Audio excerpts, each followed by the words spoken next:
జ్యోతిర్లింగం గురించి మీకు చెప్తున్నాను వినండి అన్నారు. ఎందుకని అన్నారు. పూర్వం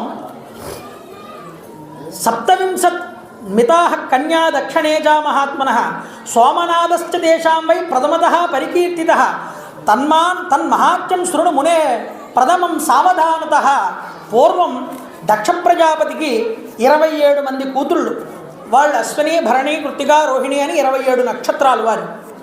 ఈ 27 నక్షత్రాలని కూడా తేన చంద్రమసే దత్త అశ్విన్యాద్యామునీశ్వరాః చంద్రుడికిచ్చి వివాహం చేశాట దక్షుడు.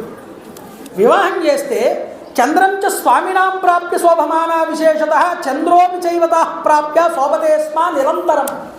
ఏమిటంటే చంద్రుణ్ణి భర్తగా పొంది వాళ్ళందరూ ప్రకాశించారట. వాళ్ళందరినీ భార్యలుగా స్వీకరించి చంద్రుడు కూడా ప్రకాశించారు. భార్యాభర్తలు ఎప్పుడు ప్రకాశిస్తారండి? ఒకళ్ళ వల్ల ఒకళ్ళు ప్రకాశిస్తారు. ఎందుకని? ఈయన కీర్తి